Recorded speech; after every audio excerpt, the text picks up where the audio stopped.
Hay historias que empiezan con un cuerpo, otras con una carta, pero esta empezó con un hombre, pero no con cualquier hombre, un padre, con la mirada más cansada que yo haya visto y con las manos que temblaban, incluso cuando estaban cerradas.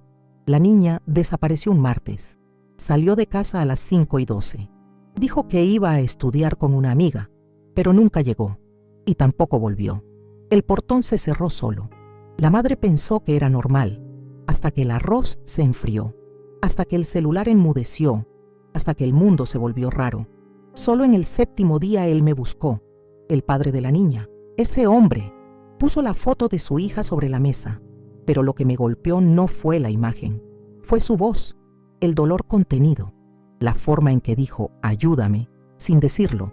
Y yo debía haber visto la advertencia en sus ojos, debía haber escuchado lo que mi cuerpo gritaba, pero no lo hice, porque ya estaba cansada de ser solo fuerte. Y él me tocaba con la misma fragilidad que yo cargaba en silencio. Mientras buscaba a la niña, me enamoré del hombre equivocado, y eso me costó más de lo que estaba preparada para perder. Una adolescente desapareció, sin dejar una nota, sin llevar ropa, sin publicar nada, sin decir adiós. La madre juró que ella nunca haría eso. La policía dijo que los adolescentes lo hacen todo el tiempo. Yo dije que iba a encontrar la verdad. Y eso fue lo que intenté hacer, aunque en el fondo una parte de mí ya lo sabía. Esta historia iba a doler más que todas las demás. No debí involucrarme, pero lo hice. En su mirada vi mi propio dolor, no el dolor de perder una hija, sino el de perderse a uno mismo pedazo por pedazo. Acepté el caso antes siquiera de saber el nombre de la niña, antes de entrar a su cuarto, antes de entender la grieta que existía dentro de esa familia. Su nombre era Luciana, 16 años, buena alumna, callada, con unos ojos que parecían demasiado viejos para su edad. Los padres estaban separados. La chica vivía con la madre. El padre vivía solo, en una casa sencilla, al otro lado de la ciudad. Fue él quien me buscó, pero fue la madre quien me dejó entrar. Me recibió con el rostro seco, como quien ya lloró todo, como quien guarda las lágrimas para después. Él se quedó en un rincón de la sala, callado, observando, presente, pero desconectado, como si ya supiera que todo estaba perdido y no quisiera volver a escucharlo. Fue ahí cuando lo noté. No sabían exactamente quién era yo, o tal vez sí, pero no tenían idea de quién había sido. Mi nombre es Isabela Duarte, tengo 45 años, y en los últimos años convertí mi dolor en oficio. Después de la traición que me arrancó de la vida que tenía, me volví otra. Una mujer que no pregunta si duele, simplemente llega hasta el final, con la certeza de estar siempre amparada por un Dios que no falla. Soy investigadora privada, y cuando desaparecen mujeres, soy yo quien va tras ellas. Viajé a esta ciudad por trabajo, una ciudad pequeña, sofocante, donde todos se conocen, pero esconden mucho más de lo que dicen. En el cuarto de Luciana, el tiempo estaba suspendido, la sábana doblada, los bolígrafos en fila, un perfume casi invisible en el aire, nada fuera de lugar, y eso para mí ya era una señal. Las adolescentes desaparecen por muchos motivos: huir, miedo, vergüenza, pero cuando el cuarto está demasiado ordenado, cuando el diario está vacío, cuando ni un solo cabello se sale del cepillo, es porque alguien limpió, alguien intentó borrar algo. La madre dudó cuando le pregunté por la escuela, como quien guarda una información, por miedo, por vergüenza o por cansancio. Fui al colegio. La directora sonreía demasiado. El inspector evitaba mirarme. Y la mejor amiga de Luciana solo lloraba en silencio. Pero yo vi el cuaderno.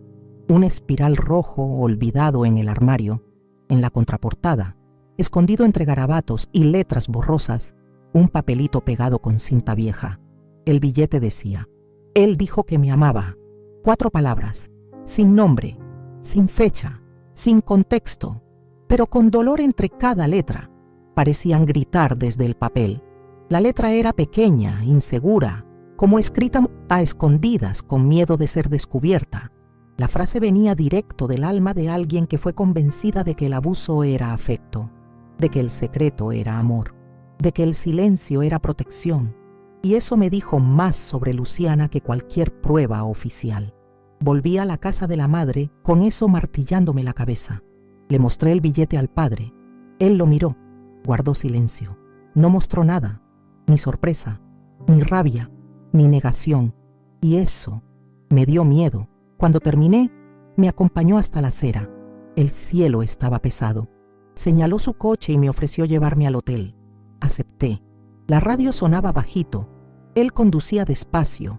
Hablaba aún menos. Y por unos minutos me olvidé de que estaba ahí para investigar, porque su forma de estar me recordaba a mí, a la parte que escondo, a la parte que todavía quiere sentir algo. Cuando se detuvo frente al hotel, no dijo nada. Su mano rozó la mía, solo por un segundo. Pero fue suficiente para recordarme lo peligroso que puede ser sentirse segura con alguien que apenas conoces. Esa noche, acostada en una cama que no era mía, en una ciudad que no era mía, no pude dormir. La imagen de él me rondaba, el dolor contenido en su mirada, la calma exagerada, el silencio, que no parecía duelo sino control. Y fue en ese vacío donde la pregunta empezó a formarse. ¿Por qué no reaccionó al ver el billete? Ni sorpresa, ni rabia, ni siquiera una sombra de duda. Era muy pronto para desconfiar, pero demasiado tarde para ignorarlo. Este caso no era uno más. Había algo mal aquí, y si no prestaba atención a los detalles, alguien iba a borrar todo otra vez. A la mañana siguiente, volví a la casa de la madre. Ella me esperaba en la puerta, cabello recogido, rostro hinchado, mirada seca, como quien no durmió, pero decidió seguir. Aún así, antes de cualquier palabra, me entregó una taza de café, aguado, tibio, sin azúcar. El tipo de café que solo sirve para ocupar las manos de alguien que no sabe qué decir. Nos sentamos en la terraza. Me preguntó si había dormido bien. Mentí. Le dije que sí. Y antes de que pudiera preguntar cualquier cosa, ella sacó un cuaderno viejo que tenía sobre las piernas. Era de Luciana, un diario antiguo, con tapas de flores, esquinas dobladas y varias hojas arrancadas. Me dijo que lo encontró en el fondo de un cajón la noche anterior y me miró como quien busca una absolución. Tomé el cuaderno con cuidado. Pasé las páginas despacio, páginas con dibujos, otras con frases sueltas, nada en orden. Pero ahí, en medio de un corazón mal dibujado y el nombre de alguna banda, una frase subrayada en rosa me detuvo. Mi mamá nunca me creería. Cerré el diario. Ella lo notó y desvió la mirada. Pasaron algunos segundos hasta que, casi en un susurro, dijo que sabía que algo andaba mal, pero no quería creer. Y fue en ese instante que lo entendí. La madre de Luciana lo sabía. No el qué exactamente, pero sabía que algo extraño pasaba con su hija. Un distanciamiento, miradas evitadas, silencios largos en la mesa, cosas que uno finge no ver para no tener que enfrentarse a lo que hay detrás. Ella sujetaba la taza con ambas manos, como quien se aferra a algo para no derrumbarse. Me contó que Luciana empezó a volver más tarde, que evitaba abrazos, pero cuando le preguntaban, decía que todo estaba bien. Pensó que era solo cosa de adolescentes. Guardé silencio, solo la escuché, porque a veces el silencio de una mujer vale más que cualquier pregunta. Me contó que, 3 meses atrás, Luciana tuvo una crisis de llanto de la nada, encerrada en el baño. Luego salió como si nada hubiera pasado, y que un día antes de desaparecer, la niña pasó horas mirando el celular, pero no envió ni un solo mensaje. Eso era importante, no por lo que se dijo, sino por lo que se escondió. Volví al cuarto de Luciana. Revisé el cajón del tocador. Nada. Miré debajo del colchón. Vacío. Saqué la mochila del colegio. Ahí encontré un recibo. De una tienda de segunda mano en la ciudad. Compra hecha 2 semanas antes. Una blusa roja, talla pequeña. Y una nota escrita a mano. Vuelvo el viernes, sola. Extraño. Luciana no tenía ese tipo de libertad. Y esa nota no parecía haber sido escrita por ella. Guardé el papel. Volví al hotel. Llamé a la tienda. La vendedora no recordaba la compra, pero al mencionar la frase del recibo, se quedó en silencio por 2 segundos. Y luego dijo que no podía ayudarme. Esa pausa de 2 segundos fue todo lo que necesitaba. Esa mujer sabía algo, no lo suficiente para contarlo, pero sí lo suficiente para temer. Su voz tembló, aunque solo dijo 4 palabras. No puedo ayudarte. Intenté insistir, pero el silencio que vino después fue más fuerte que cualquier explicación. Corté la llamada. Me quedé mirando el teléfono por unos segundos. Esa mujer había visto algo. Tal vez no reconoció a Luciana, pero sí a quien estaba con ella. Tal vez era un hombre mayor, bien vestido, demasiado educado, de esos que sonríen mucho y no aceptan un no con facilidad. Quizás él dejó la blusa en el mostrador, pagó en efectivo. Quizás ella leyó la nota y entendió que no era un regalo. Era una trampa, y cuando vio la noticia de la desaparición entendió todo. Pero ya era tarde, y quien ve al lobo de cerca aprende a callar. Esa blusa no era solo una prenda, era un anzuelo. La nota, vuelvo el viernes, sola, no fue escrita por Luciana, fue escrita para Luciana. Como una orden disfrazada de libertad, eso encendió algo en mí. Esa reacción era casi una confesión de miedo. Al final de la tarde, fui a la casa del padre. Vivía en una casa antigua, de 2 pisos, paredes amarillentas, un perro atado en el fondo, un helecho seco colgado en la entrada.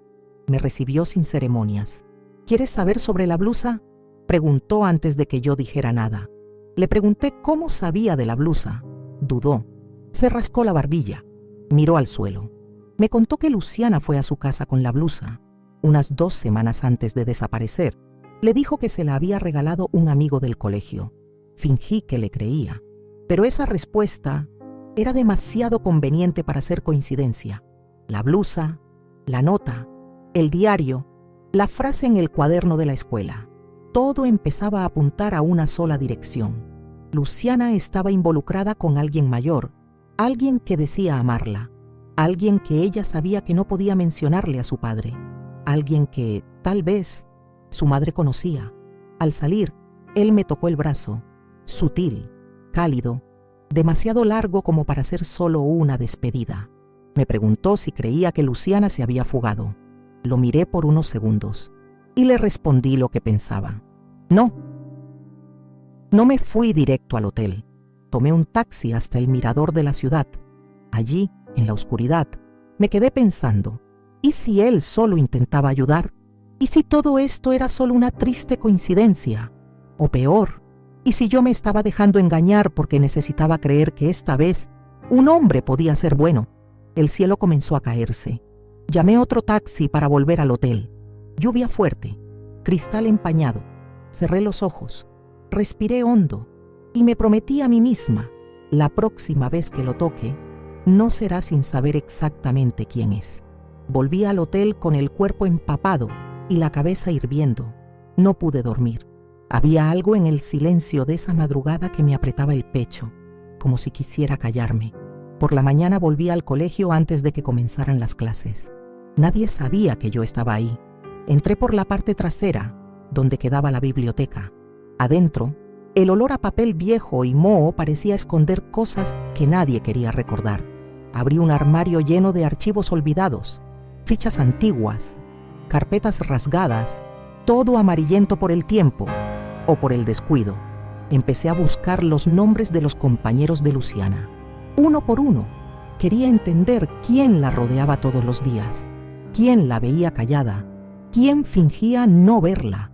Entre los archivos, encontré un papel que no debía estar allí. Era una hoja suelta, sujetada con un clip oxidado, pegada a la lista de asistencia de un curso. El nombre escrito a mano me llamó la atención. Fausto Prado Requena, director financiero de la escuela.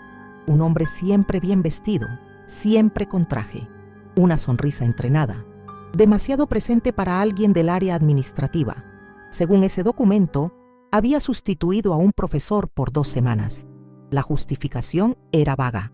Actividad de apoyo a los alumnos. Me detuve. ¿Por qué un hombre de finanzas estaría dando clase a adolescentes? ¿Qué hacía dentro de ese salón? Seguí escarbando. Encontré una carta, digitada, formal, dirigida a la directora, firmada por él. Elogiaba el progreso de algunos alumnos. Luciana era mencionada 2 veces. Guardé todo. Salí de la biblioteca sin hacer ruido, sin que nadie me viera, pero al cruzar el patio, ahí estaba él, Fausto. La sonrisa llegó primero. Su presencia era como un perfume demasiado fuerte. Invadía. Dijo mi nombre como si ya lo supiera desde hacía mucho, como quien observa desde lejos, como quien se anticipa. Dijo que lamentaba lo ocurrido y que la escuela hacía todo con cuidado. Mostró una educación exagerada, una cortesía ensayada, casi falsa. Me ofreció un café. Rechacé. Hombres así no invitan a conversar, invitan a medir, a probar, a controlar. Volví al hotel con el estómago revuelto. Pensé en llamar a la policía, pero sabía que era muy pronto. No harían nada con solo un nombre en un papel y un presentimiento en el pecho. Entonces fui a ver a la madre de Luciana. Quería saber si conocía a Fausto. Su voz cambió al escuchar el nombre. Se volvió más baja, más arrastrada. Dijo que él había estado en su casa una vez, en una reunión de la escuela, después de que Luciana se desmayara en el baño. Él fue en persona. Insistió en que la niña necesitaba acompañamiento emocional. Después de eso, llamó algunas veces. Decía que quería saber cómo estaba ella. A la madre le pareció extraño, pero nunca dijo nada. Seguí tomando nota. La imagen de él empezó a crecer en mi mente, no como un rostro, sino como una sombra. Fui a la casa del padre. Estaba en el patio arreglando una canaleta. Parecía exhausto, el rostro tenso. Le conté lo que había encontrado. Dijo que ya sospechaba de ese hombre, que aparecía demasiado, que sabía demasiado, que caminaba demasiado por los pasillos. Nunca tuvo una prueba, pero tampoco tuvo paz con su presencia cerca. Recordé algo que él me había dicho antes. Una vez, Luciana comentó que se sentía observada, que pensaba en cambiarse de escuela. En su momento nadie le dio importancia. Hoy, todo eso gritaba. Volví al hotel. Imprimí los documentos, la ficha con el nombre de Fausto, la carta, el registro de asistencia. Los extendí sobre la cama como si armara un rompecabezas. Y por primera vez desde que empecé esta investigación, me di cuenta de algo. Quizá el padre no era el problema. Quizá la madre ocultaba más de lo que demostraba. O tal vez todos sabían un pedazo de la verdad y solo intentaban mantener sus propias manos limpias. Pero había algo en Fausto que me molestaba profundamente. Se infiltraba como quien ofrece ayuda. Pero ahí es donde empieza el control. Al sustituir al profesor ganó acceso, proximidad, horarios fijos con adolescentes vulnerables. Nadie sospechaba. ¿Quién sospecharía de un gestor interesado en la educación? Pero hombres como él no aman las planillas, aman el escenario, el poder, manipulan sin ser notados. Es el tipo de hombre que sabe dónde pisa, sabe qué decir, sabe cuándo sonreír y cuándo callar. Un tipo de hombre que se acerca como protector, pero actúa como quien ya eligió a su víctima, que elogia a adolescentes en documentos oficiales, que visita casas con excusas pedagógicas, que aparece demasiado y desaparece con la misma rapidez. Yo conozco ese perfil, he visto otros así, algunos en mi infancia, otros en mi vida adulta, siempre disfrazados de buena gente, siempre bien relacionados, siempre con acceso de más. Esa noche miré por la ventana del hotel y me hice una promesa. Si ese hombre tiene algo que ver con la desaparición de Luciana, le voy a arrancar la máscara, aunque nadie más quiera ver el rostro que se esconde debajo. Analicé nuevamente todos los archivos y documentos sobre la cama. Todo ahí me decía que Fausto no debería estar cerca de adolescentes, pero nadie parecía notarlo. O peor, todos lo notaban y fingían que no. Me dormí por cansancio, no por paz, y desperté con el cuerpo tenso, como quien presiente que el mundo se está moviendo por los bordes. A la mañana siguiente, fui a la papelería del pueblo. Quería imprimir más documentos, organizar todo para empezar a cruzar los datos, y fue allí, entre los pasillos estrechos, que vi una sombra moverse. Fausto, del otro lado de la calle, con gafas oscuras, caminando despacio, como quien no tiene prisa, porque ya sabe a dónde vas. La ciudad era pequeña, pero no lo suficiente como para que fuera coincidencia. No entró a la papelería, no dijo nada, no sonrió, solo pasó, lento, como una advertencia que no necesita decirse en voz alta.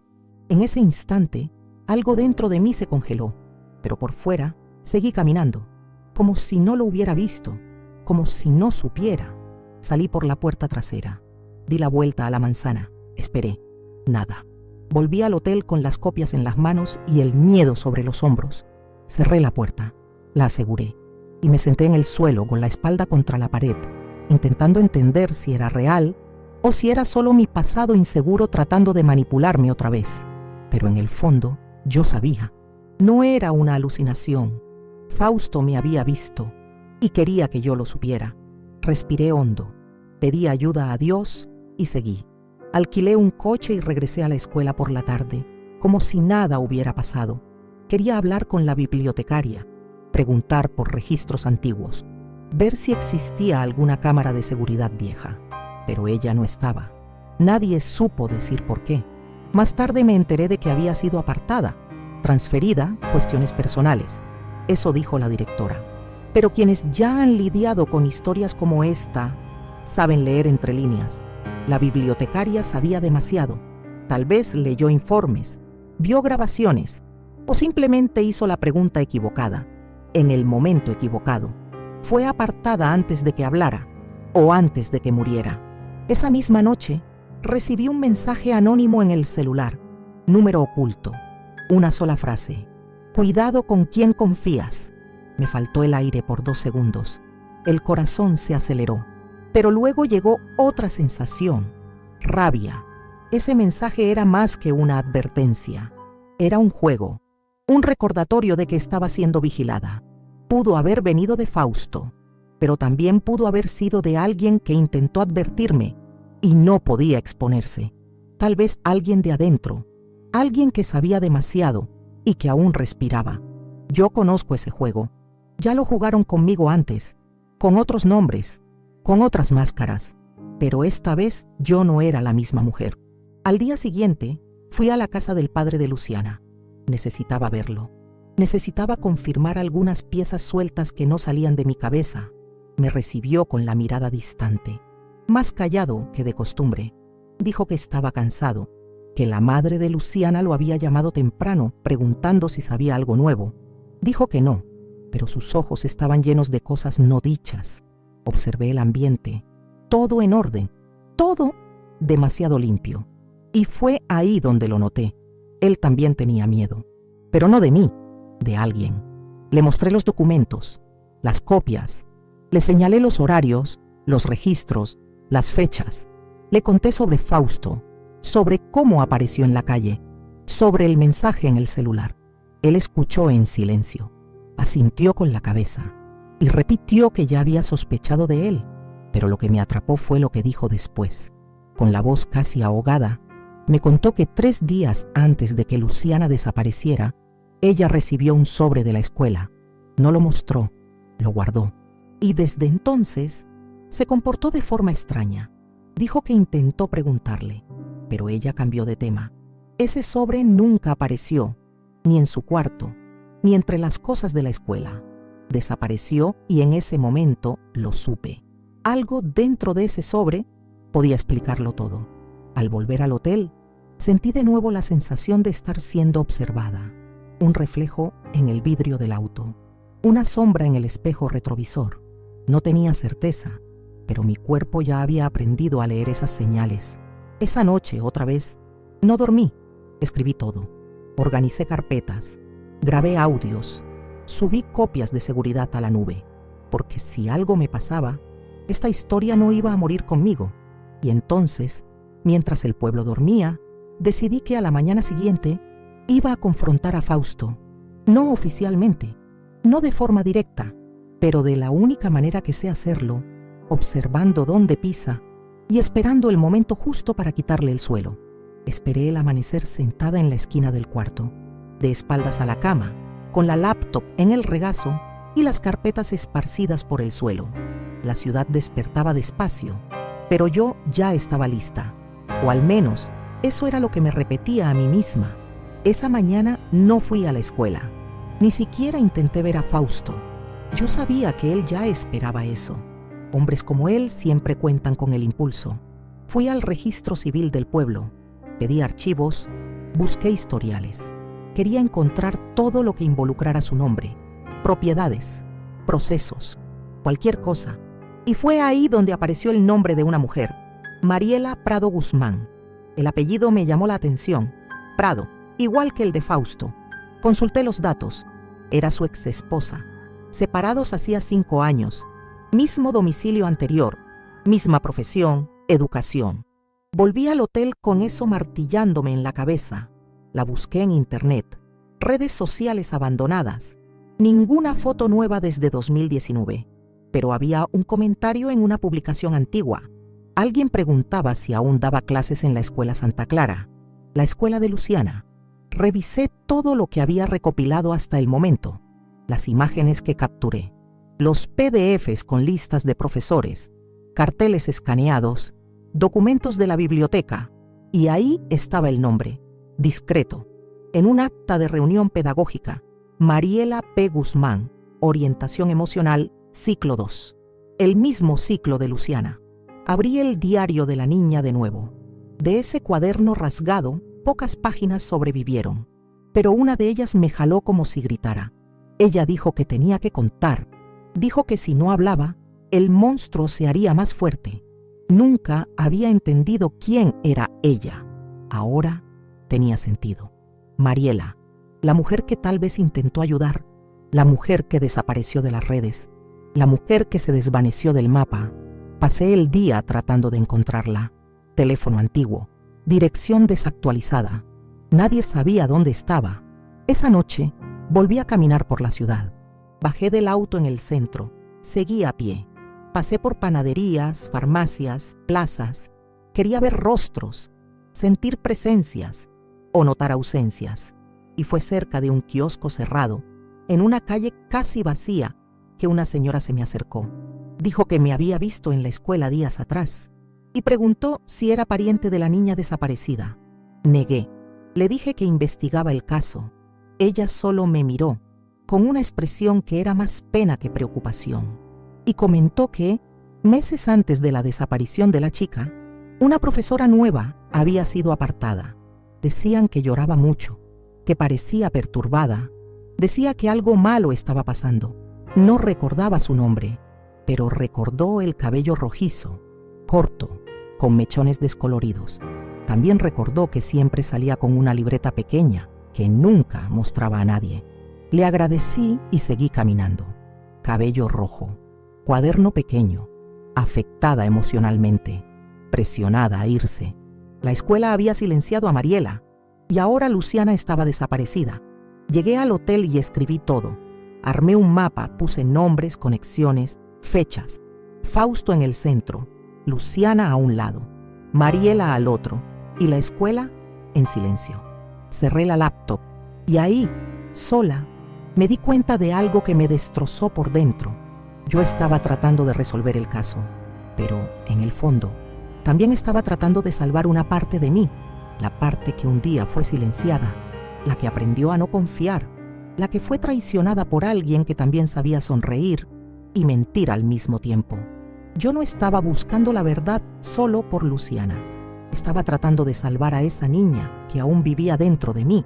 A la mañana siguiente volví a la escuela, no para entrar, sino para observar.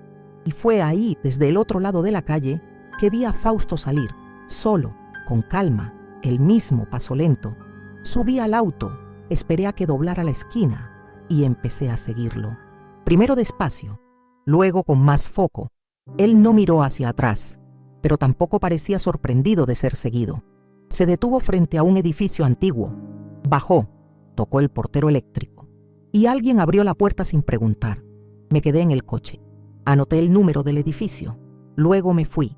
Por la tarde busqué el nombre del inmueble en los registros municipales.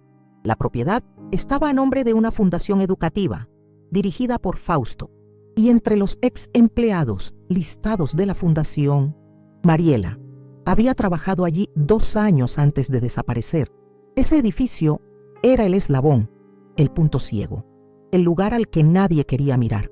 Y esa noche, sola en el hotel, Con las ventanas cerradas y el miedo rozándome los talones, supe que lo que venía después no era solo una respuesta. Era algo que podía destruir más que un nombre.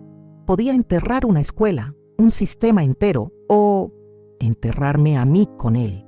El nombre de Mariela estampado en los registros de la fundación no me dejaba en paz. Ese edificio, ese hombre, ese pasado que todos fingían olvidar, todo me empujaba hacia un lugar donde la verdad parecía estar enterrada bajo concreto y silencio. Al día siguiente fui hasta el edificio. Me quedé del otro lado de la calle. Observé quién salía, quién entraba. Gente con carpetas, rostros neutros, sonrisas falsas. Fotografié todo. Después fui de nuevo al registro civil. Esta vez con un objetivo claro: desenterrar la identidad de Fausto. Pedí actas antiguas, historial de fundación de la entidad, contratos, registros de identidad fiscal. Lo que encontré no me sorprendió. Solo confirmó lo que ya presentía. Fausto P. Requena había cambiado su nombre hacía 7 años. Antes de eso, se llamaba Mauricio Esteban Guzmán, el mismo apellido que su exesposa. Lo que parecía un matrimonio era en realidad una farsa. Ningún registro formal, ninguna acta. Tal vez fingieron ser pareja para encubrir algo peor. O tal vez ella era solo otra pieza del sistema de él, alguien que vio demasiado y fue descartada. Lo que descubrí fue una sociedad de fachada, un apellido usado para abrir puertas y luego para cerrar bocas. Todo olía a encubrimiento. Volví al hotel con una carpeta pesada y los ojos en llamas. Llamé a 3 contactos que aún tenía en ciudades vecinas, gente que me debía favores. Pedí antecedentes con el nombre antiguo. Me dijeron que responderían en 48 horas. Mientras esperaba intenté escribir un informe. No pude. El pecho me apretaba. La cabeza me latía. Bajé al vestíbulo. Me senté en la acera del hotel y me quedé ahí, en silencio. Al final lo llamé. El padre de Luciana. No lo pensé. Solo lo hice, respondió con voz baja. Preguntó si todo estaba bien. Dije que sí, pero no lo estaba. Y él lo notó. Dijo que venía para acá. 20 minutos después, estacionó frente al hotel. Bajó despacio, como quien no sabe si será bien recibido, pero no dijo nada. Solo me miró y extendió la mano. Subimos. Entró al cuarto y se quedó parado en la puerta. Miró las hojas sobre la cama, las anotaciones en las paredes, las carpetas abiertas, todo lo que había descubierto hasta ese momento. Preguntó qué significaba todo eso, y yo le expliqué, a mi manera, como quien narra una herida, no una investigación. Hablé sobre Mariela, sobre el edificio, sobre el nombre falso, sobre la fundación.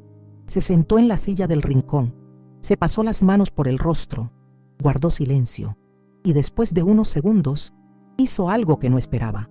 Se levantó, se acercó y me abrazó. No dijo nada, solo me sostuvo como quien abraza su propio miedo. Pude haberme alejado, pude haberme congelado, pero en ese instante, el mundo allá afuera parecía tan sucio, tan oscuro, tan torcido, que lo permití, solo por unos segundos. Solo para recordar cómo se sentía tener otro cuerpo cerca, sin mentiras. Me miró con los ojos de quien también estaba cansado, de todo, de todos, de sí mismo. Dijo que sabía que Luciana estaba envuelta en algo que no entendía, que intentó acercarse, pero ella se cerraba, que a veces soñaba con ella, descalza, corriendo, con miedo de algo que él no lograba ver. Yo solo escuché, porque por primera vez ese hombre parecía completo, y yo también. Esa noche él se quedó. Y en ese silencio, algo entre nosotros que hasta entonces era solo tensión mal resuelta, se volvió toque, piel, respiración más cercana. No fue planeado, no fue dicho, simplemente sucedió. 2 personas rotas buscando un momento de tregua, un instante fuera del dolor, fuera de la culpa. Él me tocó con cuidado, como quien no quiere herir más a nadie, y yo lo permití, no por necesidad, sino por instinto, como si el cuerpo también quisiera sobrevivir. Esa noche no hubo planes, ni promesas, solo entrega, solo 2 cuerpos intentando recordar qué era ser humano antes del dolor. y cuando amaneció él ya no estaba ahí. Dejó una botella de agua al lado de la cama y un billete escrito a mano con caligrafía temblorosa. Vuelvo por la tarde. Aguanta firme. Volví a la mesa, encendí la computadora y había un correo. Uno de mis contactos había encontrado un nombre antiguo vinculado a la fundación, un nombre que figuraba como responsable de una donación hecha 3 años atrás. Eloísa Hunde Rentería, educadora, fallecida 1 año después de la donación. Causa infarto, sin autopsia. Demasiada coincidencia. Entré a foros, encontré un comentario perdido, fechado en 2019. Una alumna decía que la profesora Eloísa había sido apartada por desacuerdo con la dirección. El comentario decía: lloraba en el pasillo. Dijo que lo que vio no podía ser ignorado, pero nadie la escuchó. Nadie. Hasta ahora. Oficialmente Eloísa murió de infarto, pero nadie investigó. Nadie quiso saber por qué lloraba en los pasillos, por qué suplicaba ser escuchada, por qué decía que lo que vio no podía ser ignorado. Yo no tengo su acta de defunción con la firma de él, pero tengo el sistema que ella intentó exponer, y eso es más que una prueba, es un motivo. El comentario de aquella alumna sobre la profesora Eloísa parecía sacado directamente del diario de alguien que ya no podía respirar. Lloraba en el pasillo, dijo que lo que vio no podía ser ignorado, y fue ignorado, como siempre lo es. Mariela también desapareció del mapa, sin despedida, sin denuncia, pero ahora entiendo por qué.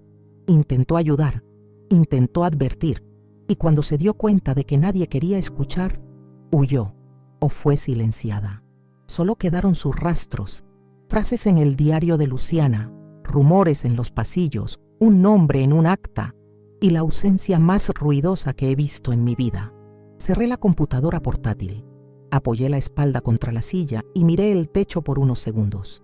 Había algo podrido corriendo por dentro de esa escuela, de esa fundación, de esa ciudad, y ahora eso tenía nombre: Eloísa, Mariela, Luciana. 3 mujeres conectadas por dolor, por silencio y por Fausto. Salí del hotel sola. Fui otra vez a los alrededores de la fundación. Quería ver si el edificio decía algo, si alguna puerta me llamaba, si alguna sombra se movía donde no debía. Estacioné lejos. Caminé despacio. El edificio parecía más tranquilo que en los días anteriores, pero mi respiración, ella delataba que algo no estaba bien. Fue entonces cuando vi un coche, detenido a pocos metros, modelo oscuro. Seguía un patrón, nada llamativo. Justo por eso, no intenté escapar, no corrí. Solo subí al coche y conduje, pero esta vez, atenta. Doblé 3 esquinas, di la vuelta. Me metí por un callejón y al mirar por el retrovisor, ahí estaba, el mismo coche, siguiendo como quien quiere que lo vean. Era un mensaje, y yo ya lo había entendido. Volví al hotel, dejé la carpeta sobre la cama, anoté la matrícula del coche que había memorizado. Una vez más, guardé todo lo que había reunido: información, pruebas, evidencias. Hacer respaldo, para mí, era un reflejo de quien ya tuvo que defenderse cuando nadie más le creyó. Minutos después, escuché golpes en la puerta. Era él, el padre de Luciana. Traía la mirada cansada, la barba sin afeitar y una bolsa con 2 botellas de vino y algunos bocadillos.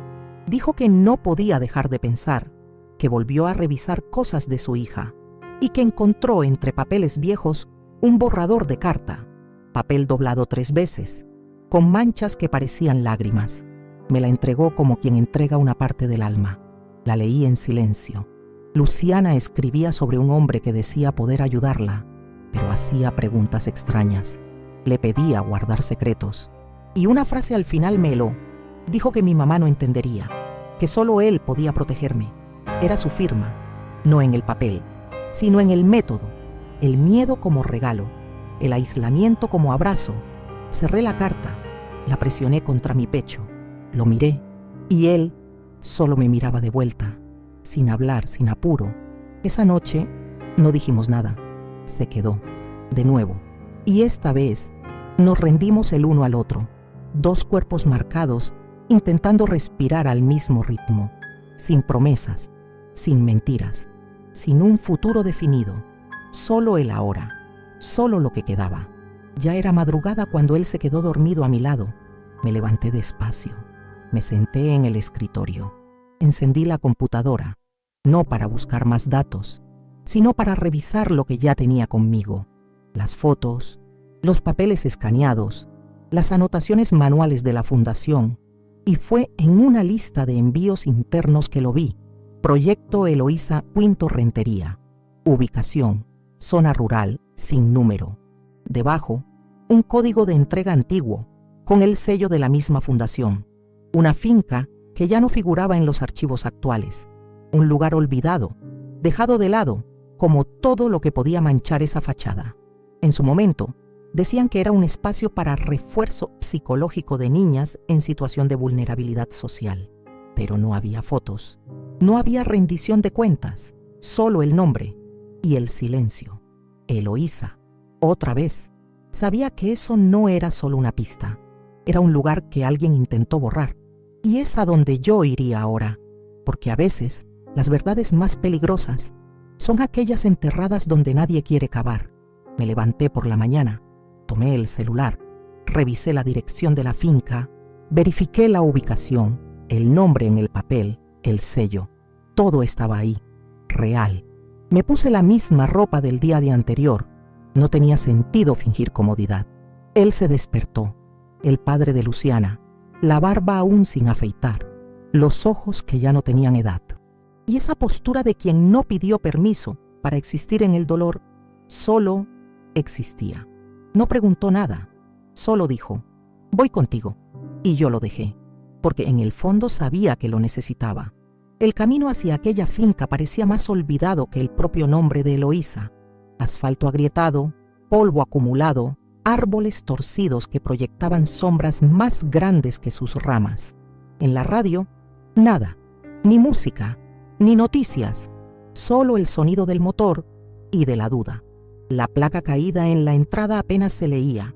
Espacio Eloísa, apoyo psicológico y acogimiento. Pero lo que había ahí dentro no acogía a nadie. El portón estaba abierto, como si la prisa por huir hubiera vencido a la necesidad de ocultar.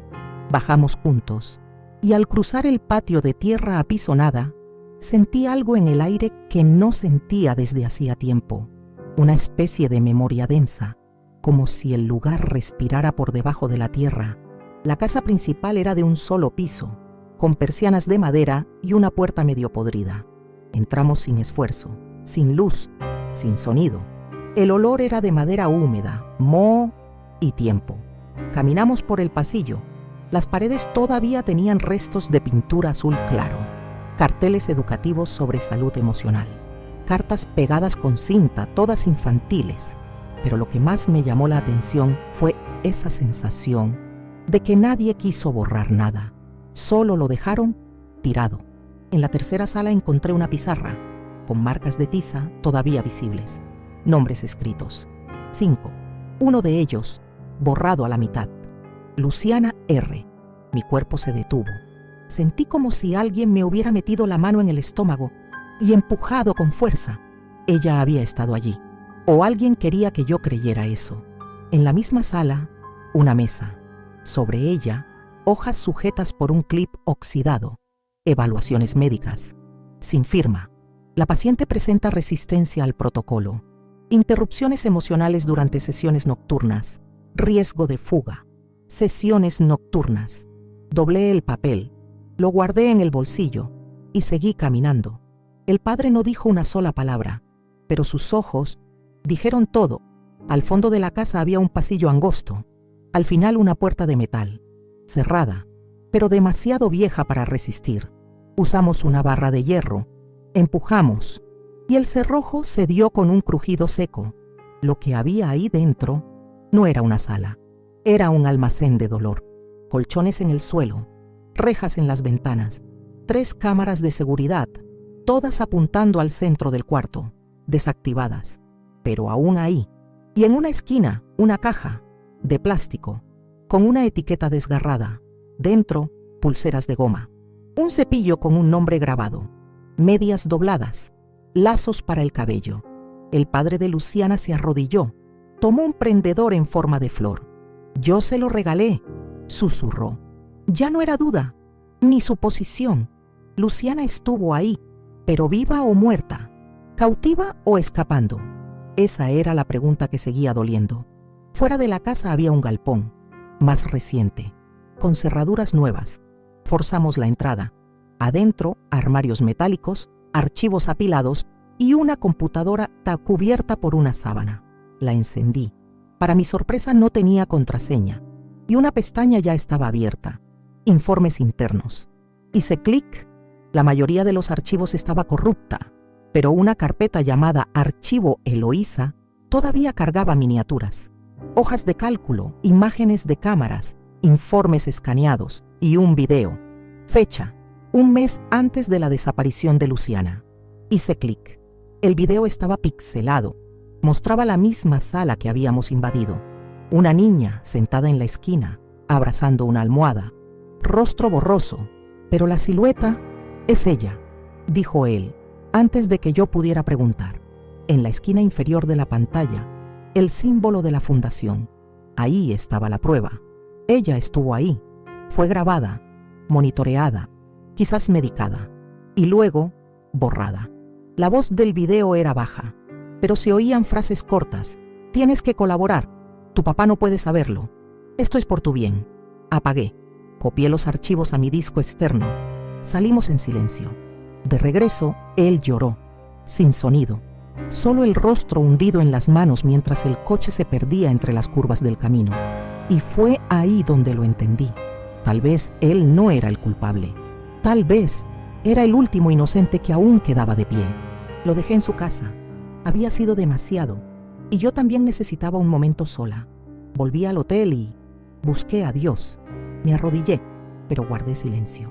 Solo sentí y agradecí por la protección divina que me había sostenido hasta ese momento. No pedí nada, pero el nudo en mi pecho ya decía todo, y eso me dio el aire que necesitaba. Hice 3 copias del contenido, una para mi abogada, una para mi amiga comisaria y una para mí, en la nube. Si me borraban, no borrarían todo. Me recosté en la cama, cerré los ojos, y por primera vez en semanas soñé, pero no con Luciana. Soñé con Eloísa, con su bata blanca, sonriendo en el pasillo, diciendo que lo que vio no podía ser ignorado, y ahora ya no lo sería. El cuerpo puede aprender a soportar lo insoportable, pero el alma, ella cobra. Un día, cobra. Desperté con el corazón acelerado, pero el sueño aún fresco. Eloísa sonreía con los ojos llenos de dolor. No gritaba, no acusaba, no sangraba, solo miraba, como quien ya vio demasiado, como quien sabía que el final estaba cerca antes de poder contarlo todo. Tomé la grabación, revisé otra vez los archivos. En la imagen, el uniforme de la niña, la postura, el miedo. Estaba drogada o sedada, apática pero despierta. Y en la esquina de la sala, un detalle que antes me había pasado. Una taza azul, con un nombre escrito en marcador permanente, Luciana. La prueba no era solo el rostro, era el contexto, los objetos, el ambiente. Era la historia que esa imagen contaba, en silencio, y que ahora tenía voz. Esa tarde, llevé al padre de Luciana a la comisaría. Entregamos todo, los informes, las copias, las imágenes. El comisario escuchó en silencio, pero sus ojos decían que lo que había visto iba más allá de cualquier protocolo. El nombre de Fausto apareció en los documentos. Él era el nexo entre la fundación y la desaparición de esas mujeres. Un hombre que se protegía con carisma y contratos, que lavaba su culpa con discursos y donaciones. Esa misma noche, la policía llamó a su puerta, pero ya se había esfumado. 4 días después encontré una pista. Una ex trabajadora de la fundación había sido despedida 3 años atrás, pero aún guardaba copias de todo, incluyendo una lista paralela de niñas que pasaron por el programa Eloísa. Luciana estaba entre ellas, pero lo que me heló la sangre fue la última línea de la lista. Luciana R., reubicada, sin fecha, sin destino, sin firma. Ella me entregó esa carpeta con las manos temblando. Dijo que guardó esas copias porque siempre supo que algo no andaba bien y que al verme investigando, entendió que por fin alguien se atrevía a remover lo que nadie quiso tocar. Ahí lo comprendí. El mensaje anónimo había sido suyo, sin nombre, sin número real, solo una frase corta, en el único tono posible cuando se vive con miedo, el silencio. Entre los papeles había algo aún más perturbador, un modelo de documento, simple, vago. Lo llamaban autorización para refuerzo emocional, pero no tenía sello oficial, ni explicación detallada. Solo espacios para el nombre de la alumna, el tutor legal y una firma. Y ahí, una hipótesis empezó a tomar forma. El sobre que Luciana recibió en la escuela, días antes de desaparecer, podía haber sido exactamente eso, una trampa en papel, una falsa protección que permitía una desaparición legalizada. Jamás encontré ese sobre, pero los fragmentos dejados por otras niñas revelaban el mismo patrón, y a veces un patrón habla más fuerte que cualquier prueba aislada. Ese documento no era solo un papel, era un permiso para el borrado, y todo firmado por quienes debían proteger. Desde ese momento la investigación se aceleró. La madre de Luciana fue llamada a declarar. Negó saber algo, pero su expresión contaba otra historia. Durante la 8ª hora de interrogatorio, ella cedió. Dijo que había firmado un documento hacía 2 años, que autorizaba un tratamiento alternativo para su hija. Dijo que fue presionada, que Fausto le prometió apoyo, protección, una beca, pero ella lo sabía. Desde el principio, ella sabía. Con esa confesión se emitió la orden para inspeccionar el antiguo invernadero de la fundación. Y allí, entre cajas quemadas y papeles medio carbonizados, encontraron cuadernos escritos con letra infantil, relatos cortos, palabras sueltas, dibujos, y en uno de ellos, el más pequeño, me llamo Luciana. Me esconden aquí porque hablo demasiado. El ADN encontrado en una liga para el cabello lo confirmó. Ella había estado allí. Pero, ¿qué pasó después? ¿Dónde estaba? 4 semanas de búsqueda intensa, 3 ciudades, 5 pistas falsas, y entonces, un milagro. Luciana fue encontrada, en otro estado. Usaba otro nombre. Vivía con una familia sustituta. Decían que era adoptada, que su madre biológica la había abandonado. Ya no respondía a su nombre, pero entre sus cosas aún guardaba una taza azul, con un nombre escrito a mano, Luciana. El reencuentro con el padre fue devastador. Ella no recordaba todo, o quizás no quería recordar, pero lloró y abrazó y se quedó ahí. El proceso fue largo, psicólogos, exámenes, precaución, pero la sangre reconoce a la sangre, y poco a poco nació un nuevo lazo, frágil, real, reiniciado. Y yo no me quedé a ver el final. Mi trabajo terminaba ahí. Entregué las pruebas, cerré los informes y regresé a casa. Pero antes de irme, él me llamó. No como cliente, ni como padre, sino como hombre. Dijo que quería verme de nuevo, que al menos me debía un café. Sonreí, pero no respondí, porque no todo lo que uno siente tiene que convertirse en historia. Algunas cosas solo necesitan quedarse. Mi nombre es Isabela Duarte. Soy investigadora privada y a veces también me pierdo en las historias que intento encontrar. Pero cada vez que siento que me hundo, me repito, la verdad no desaparece, solo espera el momento justo para volver. Gracias por llegar hasta el final. Si quieres entender quién soy realmente, escucha la historia que me destruyó por dentro, la traición que me convirtió en la mujer que soy hoy. Y si crees que esa fue la verdad más cruel que he enfrentado, conoce el caso de una mujer que fue robada al nacer y vivió toda una vida creyendo en una mentira.